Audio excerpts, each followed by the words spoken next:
तापस भेष विशेष उदासी, तापस वेश विशेष उदासी, तापस भेष विशेष उदासी। 14 बरस राम बनवासी, 14 बरस राम बनवासी, 14 बरस राम बनवासी। तापस भेष विशेष उदासी, तापस भेष विशेष उदासी।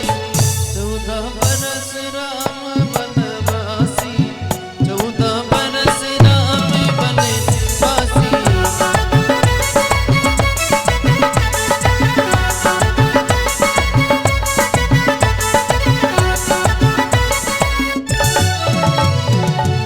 आज कहा कि तापस वेश विशेष उदासी, 14 बरस राम बनवासी। प्रभु पहला वरदान भरत को राज्य और दूसरा वरदान राम जी को 14 साल के लिए बनवास।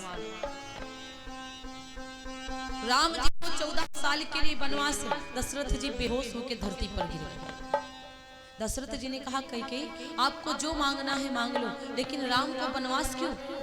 आपको लेना है भरत के लिए राज्य, में उसको कल ही राजा बना दूंगा, लेकिन रानी हमारे राम को बनवास मत भेजो, हमारे राम को बनवास मत भेजो। रानी ने कहा अरे भरत की राउर पूत न होई, भरत की राउर पूत न होई, भरत की रावण पूत न होई, भरत की रावण पूत न होई। भरत को राउर पूत न होई, भरत को रावण पूत न होई। आन्हु मोल बेसाह की मोही, अनमोल विशाल की मोही, अनमोल विशाल की मोही।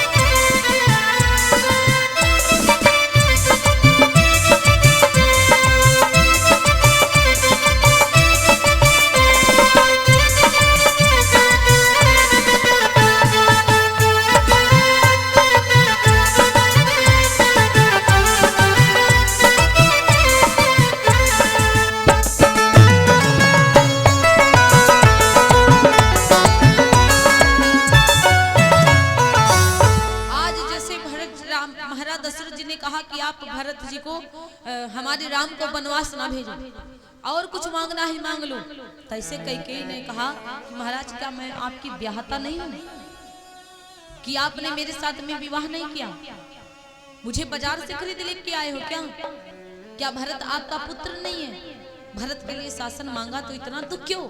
दशरथ जी बोले भरत के लिए शासन का कोई दुख नहीं है, भरत के शासन का कोई प्रश्न नहीं है।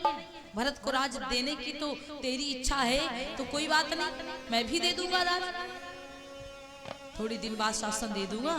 मेरी अंतरात्मा कहती है कि राम सुनकर बहुत खुश होंगे, भरत जी राजा बनेंगे तब। पर कैकेयी तेरा जो दूसरा वरदान है वो बड़ा अपघटित लग रहा है मुझको। कैकेयी तू झूठ बोल रही है।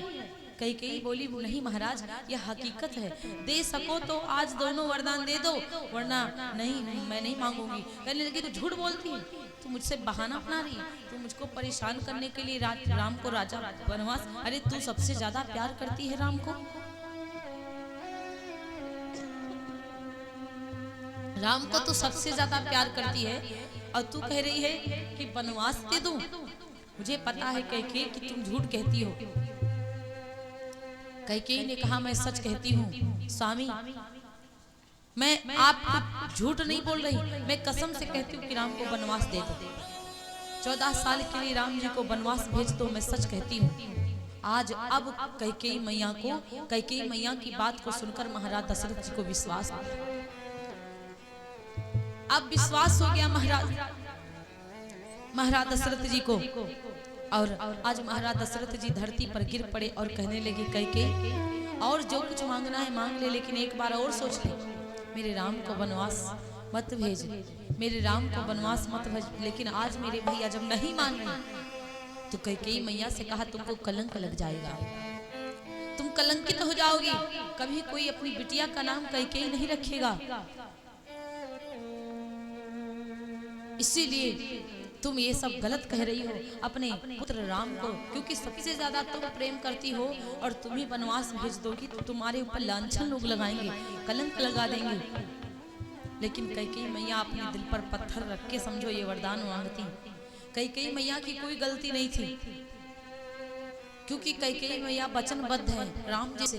राम जी ने स्वयं कहा था मैया हमको तुम 14 साल के लिए वनवास देना। आज कैकेयी मैया इसीलिए राम जी का 14 साल का वनवास मांगती। आज मेरे भैया कैकेयी मैया से महाराज दशरथ जी ने कहा कि कैकेयी तूने लूट लिया